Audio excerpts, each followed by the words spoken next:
একদিনের মধ্যেই আবার ধস তৃণমূলে। বুধবার মেয়র হিসেবে পদত্যাগ করার ইচ্ছা প্রকাশ করেন ফিরহাদ হাকিম। তাতে সম্মতি দেন মমতা বন্দ্যোপাধ্যায়ও। এবার পদত্যাগ করলেন বিধাননগর পুরসভার মেয়র কৃষ্ণা চক্রবর্তী। এ বিষয়ে আরো বিস্তারিত জানবো। ফোন লাইনে রয়েছেন আমাদের প্রতিনিধি সৌভিক সান্যাল। সৌভিক, আমরা গতকাল দেখেছি প্রায় ভেঙেই গেল তৃণমূলের যে পরিষদীয় দল, সেটা ভেঙে যাওয়ার পরপরই ফিরহাদ হাকিম তিনি ইচ্ছা প্রকাশ করেছিলেন কলকাতার মেয়র পদ থেকে পদত্যাগের। আর এর মধ্যে বিধাননগরের মতো এত গুরুত্বপূর্ণ পুরসভার মেয়র পদ থেকে কৃষ্ণা চক্রবর্তী পদত্যাগ করলেন। কি জানতে পারছো, ঠিক কি কারণ জানালেন কৃষ্ণা চক্রবর্তী, কেনই পদত্যাগ? জানিয়ে রাখি, বুধবার কলকাতার মেয়র হিসেবে পদত্যাগ করার ইচ্ছা প্রকাশ করেছিলেন ফিরহাদ হাকিম। তাতে সম্মতি জানিয়েছেন মমতা বন্দ্যোপাধ্যায়। একদিনের মধ্যেই কিন্তু আবার ধস নেমে গেল। এবার বিধাননগরের পুরসভার মেয়র কৃষ্ণা চক্রবর্তী পদত্যাগ করলেন। ব্যক্তিগত কারণ দেখিয়ে ইস্তফা দিয়েছেন তিনি। বৃহস্পতিবার পুর নিগমের কমিশনের কাছে তিনি পদত্যাগ পত্র জমা দেন।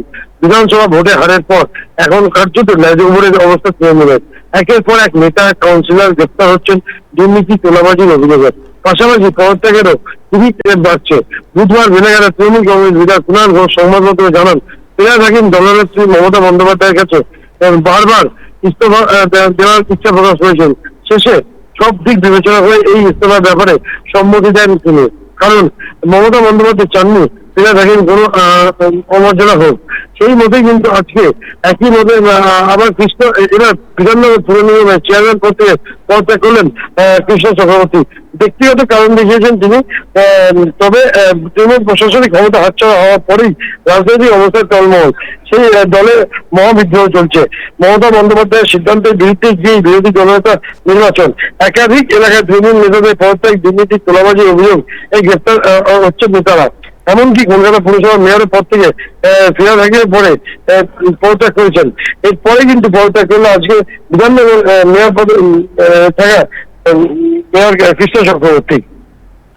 ধন্যবাদ সৌভিক আমাদের সঙ্গে থাকার জন্য। যেমনটা আমরা শুনলাম যে ব্যক্তিগত কারণ দেখিয়ে ইস্তফা দিয়েছেন তিনি এবং বৃহস্পতিবার পুর নিগমের কমিশনারের কাছে তিনি পদত্যাগপত্র জমা দেন। ভোটে হারার পর এখন কার্যত ল্যাজে গোবরে অবস্থা তৃণমূলের। একের পর এক নেতা কাউন্সিলর গ্রেফতার হচ্ছেন দুর্নীতি তোলাবাজির অভিযোগে।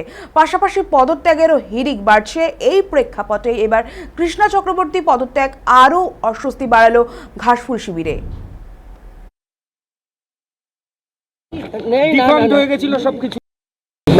ব্যক্তিগত কোনো আলোচনা বা কিছু নয়, আমি আমার নিজস্ব সিদ্ধান্ত। আপনাকে কি কেউ চাপ দিয়েছিল? কেন চাপ কাজ করে বুঝছো না? দেখুন, ডিফার হয়ে গেছে, মানে বস্তাটায় কোনো মানুষ তাই না, কেউ আসছে না, কেউ কোথাও নেই। তাছাড়া আমার ভালো লাগছে না, আমি কাজের লোক, আমি কাজ খুঁজি, সেটাই আমি সম্পূর্ণ ব্যক্তিগত কারণ আমি থেকে নিজেকে সরিয়ে রাখতে চাই। আমি বলছি না, আমি কারোরটা দায়িত্ব দিই, আমার উপরে নেই ভুবনের ভার, আমি আমারটা নিয়ে বলতে পারি না, ঠিক আছে? আমার রাজনৈতিক অভিজ্ঞতা, আমি এখন কিচ্ছু বলবো না। রাজনীতি, হ্যাঁ, রাজনীতির থেকে বাইরে রাজনীতির লোকেরা থাকতে পারে না। দিদি, কালকে কর্পোরেশনের মেয়র রিজাইন করলেন, তারপরে আজকে আপনি রিজাইন করলেন।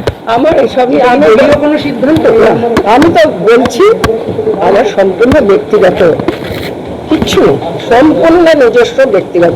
তোদের সঙ্গে আমার দীর্ঘদিনের সম্পর্ক, আমাকে তোরা দেখেছিস, যে কথাটা আমি সত্যিভাবে বলি, যেটা বলার নয় সেটা বলি না, এটা সত্যি করেই বলছি। আমার খুব ব্যক্তিগত কারণ, কারণ না, আমি সবার কাছে এত ভালোবাসা পেয়েছি, আমার কারোর কাছে কোনো অভিমান নেই, সকলের কাছে আমি কৃতজ্ঞ। কাজের ক্ষেত্রে কোনো অসুবিধা হচ্ছে যে ওয়ার্ড থাকে সেটা থেকে থেমে গেছে। মানুষের কাছে আমি প্রতিশ্রুতিবদ্ধ ছিলাম, তাদের পরিষদ